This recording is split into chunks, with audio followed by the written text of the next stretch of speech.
The email said cultural exchange opportunity. It said broadening interspecies understanding. It said, you have been selected based on your exemplary service record and interpersonal skills.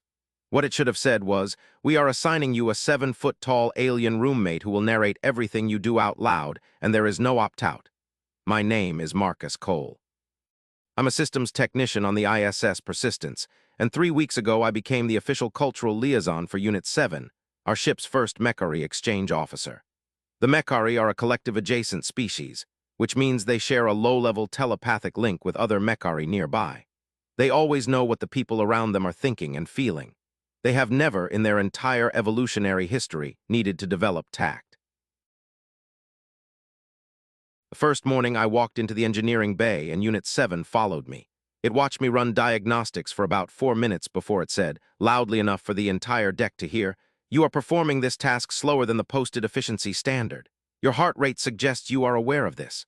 I tried to explain that everyone is a little slow on Monday mornings. Unit 7 said, it is Wednesday. The engineering crew thought this was the funniest thing that had ever happened. I could hear them laughing 3 decks away. By lunch, Unit 7 had informed the navigation officer that her haircut was asymmetrical, told a lieutenant that his report contained an impressive number of errors for its length, and asked the chaplain why humans talk to someone who never responds. That last one caused a 2-hour philosophical discussion that I had to sit through because I'm the cultural liaison. Thing about the Mechari is they're not trying to be rude. That's what makes it so much worse. Unit 7 genuinely does not understand why stating an observable fact would upset someone. I tried to explain social white lies, telling someone their presentation was good even if it wasn't, saying I'm fine when you're not.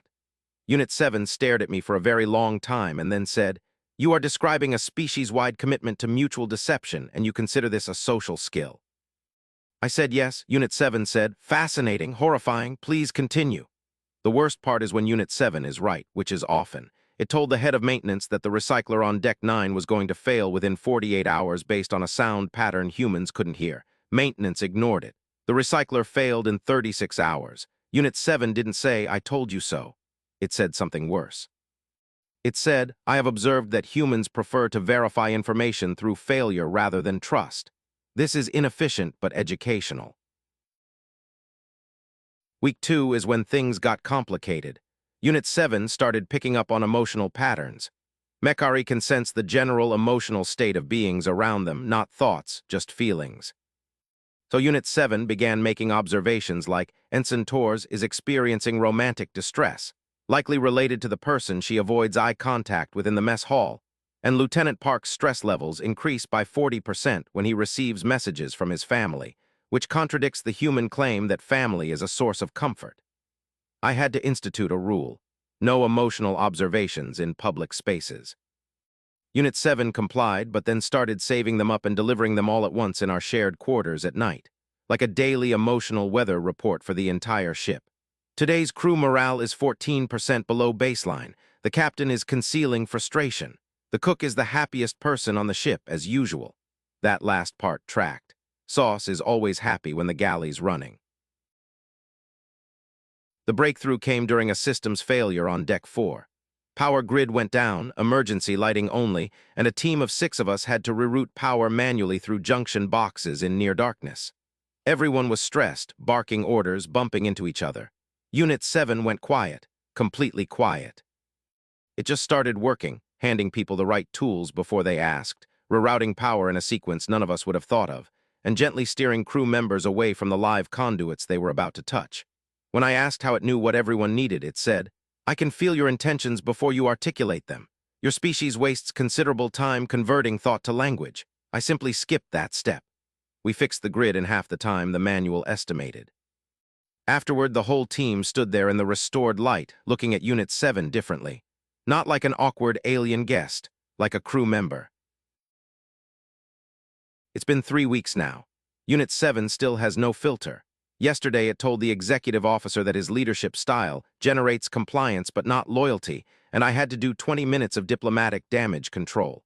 But it also caught a microfracture in the hull plating that our sensors missed, because it could feel the vibration through the deck with its bare feet.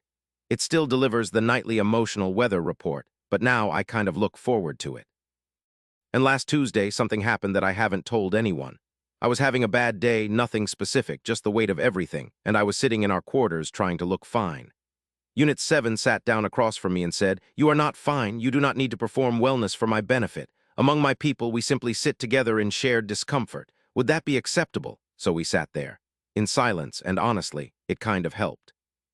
They don't train you for this in cultural liaison school. They should. The cultural exchange program was supposed to last 6 months. Command sent a check-in survey asking if I wanted to request a different assignment. I stared at the form for a while. Unit 7 was across the room, reorganizing its bunk with geometric precision, humming something that might have been a Mechari song or might have been the frequency of the deck plating. It looked at me and said, "You are experiencing indecision. The form is asking whether you wish to continue this assignment. Your heart rate suggests you already know your answer but are surprised by it." I checked the box that said continue. Unit 7 said, "That is satisfactory." Then it paused and added, "Among my people, that is considered a warm expression of approval." I said, "Among mine too, actually." It nodded, I nodded. We went back to what we were doing, and that was enough.